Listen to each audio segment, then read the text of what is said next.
Good morning to all. Please subscribe the channel and press the bell icon for more video updates. Today is 29th November of 2020 and it's a Sunday today. चलिए आज analysis शुरू करने से पहले कुछ questions लेते हैं, आप उनका जवाब कमेंट सेक्शन में दें। जैसे पहला क्वेश्चन है, एनसीबी कब फॉर्म किया गया था? नारकोटिक्स कंट्रोल ब्यूरो कब फॉर्म किया गया था, ये आपको कमेंट सेक्शन में बताना है। दूसरा क्वेश्चन आता है, एनआईए अमेंडमेंट जो हुआ 2019 में, एनआईए अमेंडमेंट बिल 2019, उसमें क्या क्या जोड़ा गया? तो ये दोनों क्वेश्चंस आपको कमेंट सेक्शन में बताने हैं। साथ ही साथ कुछ एनालिसिस से रिलेटेड डाउट हो वो भी आप कमेंट सेक्शन में पूछ सकते हैं। आप हमारे टेलीग्राम चैनल को भी सब्सक्राइब कर सकते हैं। क्या कहते हैं, क्वेश्चन आर 247, क्या कहते हैं, इस लोगों के साथ आप चैनल को सब्सक्राइब कर सकते हैं, या तो डिस्क्रिप्शन पर लिंक दी हुई है वहाँ से भी सब्सक्राइब कर सकते हैं। डिस्क्रिप्शन पर लिंक दी हुई है सब्सक्राइब द टेलीग्राम चैनल, उसको क्लिक करके आप डायरेक्ट टेलीग्राम में डायरेक्ट हो जाएंगे, तो वहाँ पे आप जाके ज्वाइन कर सकते हैं इस चैनल को, तो जहाँ पर आपको सारे पीडीएफ नोट्स मिल जाते हैं। साथ ही साथ आपको जो इन्फॉर्मेशन रेलिवेंट इन्फॉर्मेशंस होती हैं वो भी आपको यहाँ पे मिल जाती है, जो आपके लिए हर एग्ज़ाम की करंट अफेयर से रिलेटेड जो इन्फॉर्मेशन फैक्ट्स होते हैं उनको आप यहाँ पे ले सकते हैं। तो चलिए आज की एनालिसिस शुरू करते हैं। पहली न्यूज़ देखते हैं हम लोग। चलिए आज की पहली न्यूज़ आती है, we are prepare to stay at Delhi border for 6 months farmers, की जो फार्मर बिल्स के खिलाफ प्रोटेस्ट चल रहा है फार्मर्स के द्वारा, तो उनका कहना है कि वो दिल्ली बॉर्डर, दिल्ली हरियाणा बॉर्डर पे लोग बैठे हैं, क्या कहते हैं, फार्मर्स बैठे हैं बहुत लार्ज नंबर में।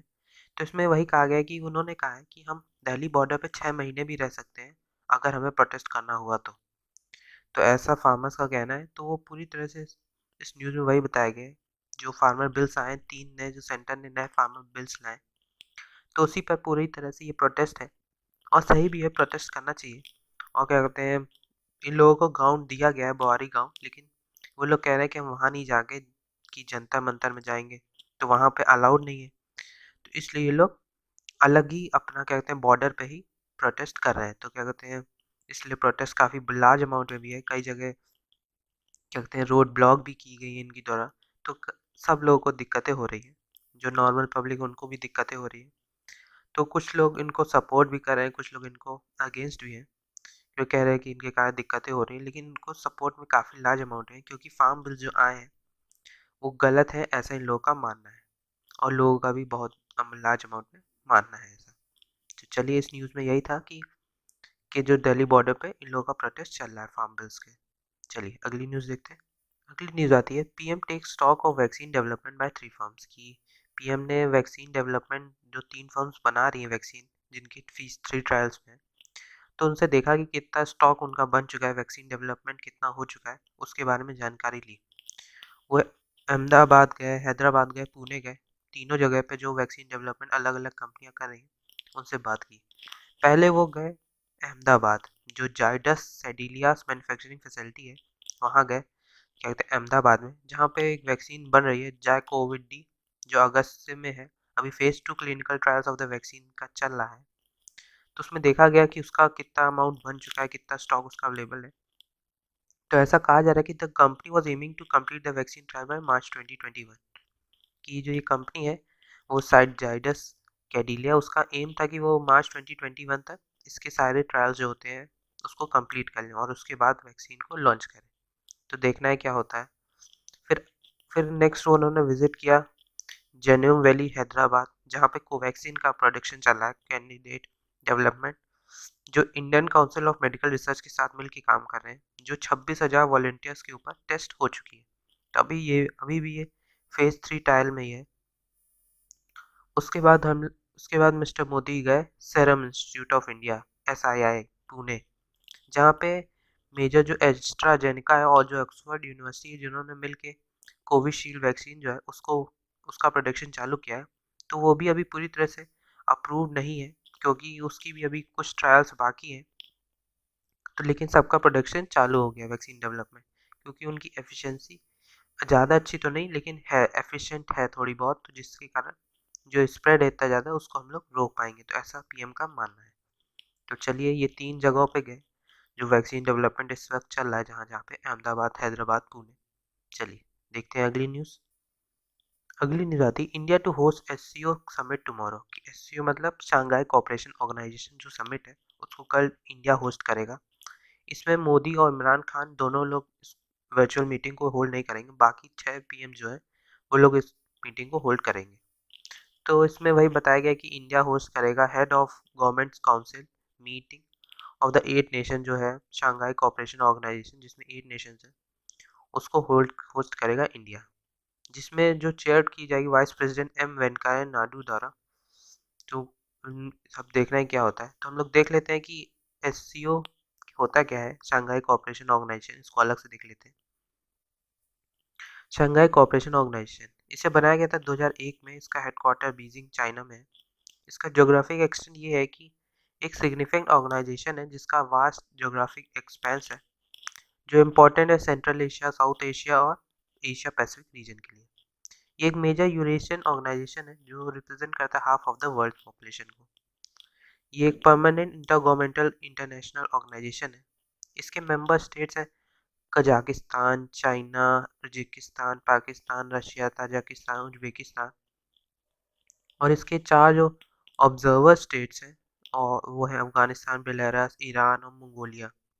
इंडिया ने ज्वाइन किया था एससीओ को, शंघाई कोऑपरेशन ऑर्गेनाइजेशन को 2017 में, एट द इंसिस्टेंस ऑफ कि जब रशिया और चाइना ने उनको कहा कि वो ज्वाइन करें, और उसके बाद चाइना ने इसके बाद इंडिया की एंट्री के बाद पाकिस्तान को भी एंट्री दे दी थी। परमानेंट बॉडीज इसमें है कि जो सेक्रेटरीट है, एससीओ सेक्रेटरी जो बीजिंग में है, एक्सिक्यूटिव कमेटी जो है regional anti terrorist structure rats जो ताशकंद में है, उज्बेकिस्तान। ताशकंद सुना होगा आपने, ताशकंद आपने कहाँ सुना है, ये आप क्या कहते हैं कमेंट सेक्शन में बताएं, ये ताशकंद आपने कहाँ सुना है। बहुत क्या कहते हैं बहुत ज़्यादा प्रसिद्ध जगह है ये, क्या कहते हैं आपने जरूर सुनी होगी, इसके बारे में कहानी जरूर सुनी होगी। सिग्निफिकेंस इसका क्या है कि it has the capacity to counter balance the North Atlantic Treaty Organization, कि इसका एक काउंटर बैलेंस है जो नॉर्थ अटलांटिक ट्रीटी ऑर्गेनाइजेशन उसको काउंटर बैलेंस करने के लिए इसे बनाया गया था।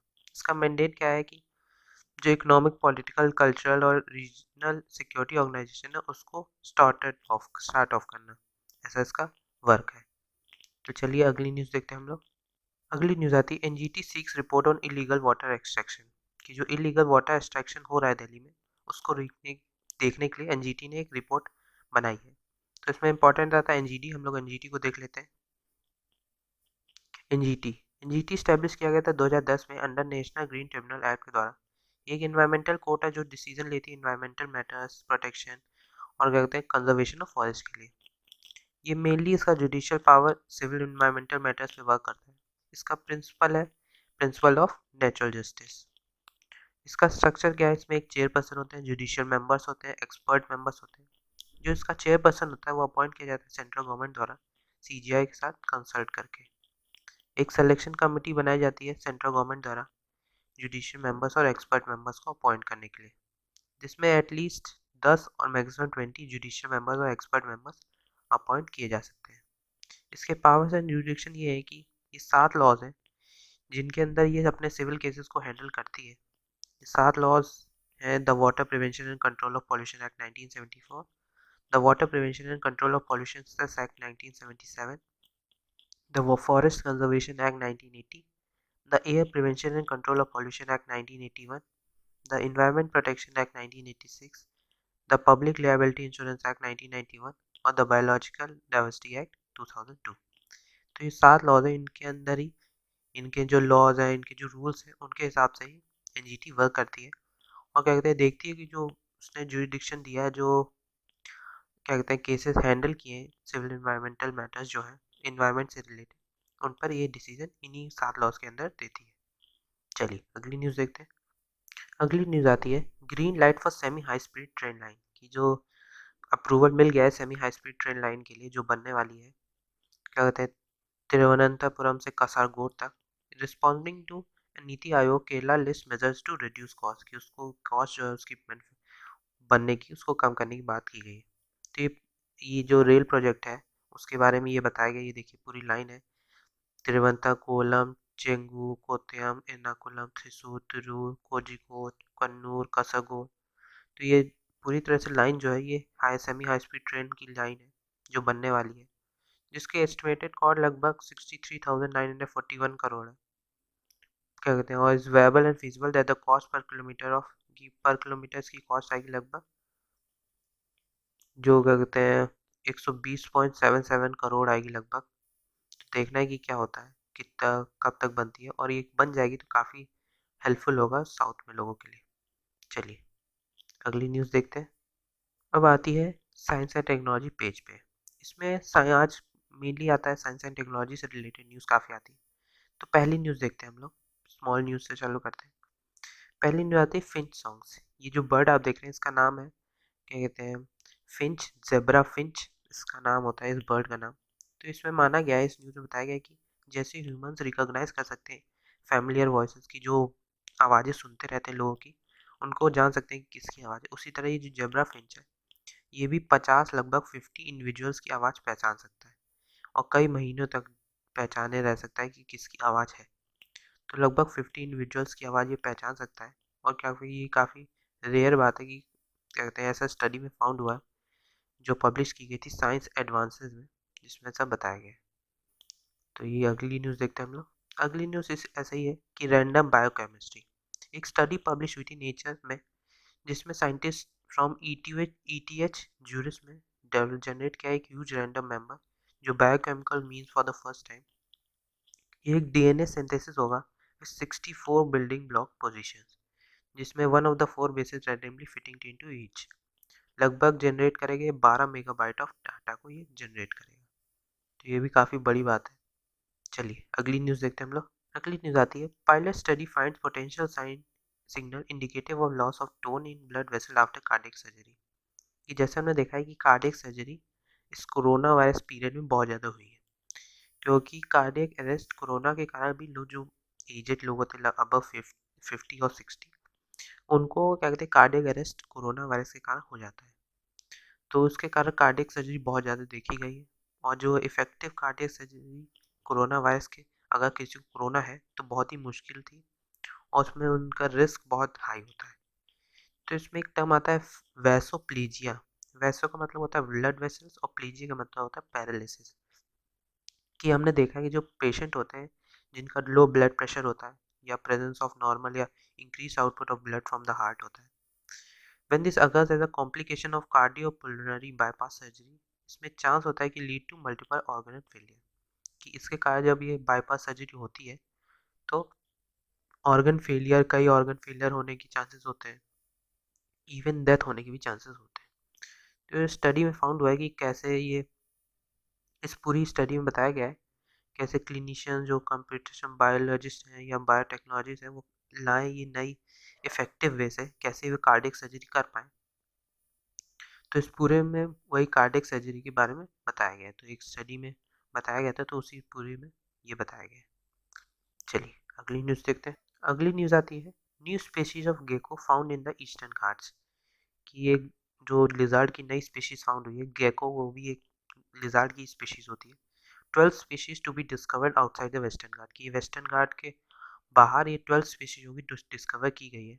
ये जो स्टडी है डिस्कवरी वो सजेस्ट करती है कि जीनस में भी मोर widely distributed and previously thought. कि ये भी एक तरह से लिजार्ड की स्पीशीज है, और ये स्मॉलेस्ट नोन इंडियन गेकोनॉइड है जो डिस्कवर किया गया है ईस्टर्न घाट में। स्टडीज का ये भी कहना है कि ये इसका जो बिलोंग टू द जीनस स्नैपसिस, जो उससे बिलोंग करती है, और इंडिया में 45 डाइवर्स स्पीशीज स्नैपसिस फाउंड होते हैं, और लगभग 34 उसमें से वेस्टर्न घाट में फाउंड हुए हैं। तो काफ़ी बड़ी बात है। मैक्सिमम जो लिजार्ड स्पीशीज आपने देखा होगा, कभी भी कोई क्वेश्चन लिजार्ड स्पीशीज से आए कि कहाँ पे मेनली फाउंड होती है, तो आप अगर वेस्टर्न घाट है तो ये कोई भी स्पीशीज है जो क्या कहते हैं लिखी हो और लगे कि वो लिजार्ड की स्पीशीज है, तो मैक्सिममली वो आप वेस्टर्न घाट टिक कर सकते हैं, क्योंकि मैक्सिमम जो स्पीशीज है वो वेस्टर्न घाट में ही फाउंड होती है। चलिए अगली न्यूज़ अगली न्यूज़ आती है आरटी लैब। ये नया टेक्नोलॉजी है कोविड-19 के लिए। ये स्पीड है, इसमें सिंप्लिसिटी और कॉस्ट इफेक्टिवनेस भी है, और ये एक तरह से आइडियल मेथड बनती है डायग्नोसिस के लिए कोविड-19 के। तो इसमें बताया गया है, जैसे हमने देखा है कि ये जो पुरानी टेक्निक थी, जो पहले आरटी-पीसीआर टेक्निक हम लोग यूज़ कर रहे थे, इस पूरी न्यूज़ में बताया गया है कि जो हम आरटी-पीसीआर टेक्निक यूज़ कर रहे थे, जो reverse transcription polymerase chain reaction, तो उसमें एक नासोफेरेंजियल स्वैब सैंपल्स में लेना पड़ता था। तो उसके बाद उसकी टेस्टिंग होती, लगभग 95% टेस्टिंग रेट था, और कभी-कभी अगर टेस्टिंग में कुछ भी थोड़ी बहुत गड़बड़ी हो जाए तो नेगेटिव रिजल्ट देखने लगते थे, तो जिसके कारण काफ़ी दिक्कतें थी। तो इसमें वही बात की गई है कि और ये कॉस्ट इफेक्टिव भी था, इसके इक्विपमेंट बहुत महंगे आते थे।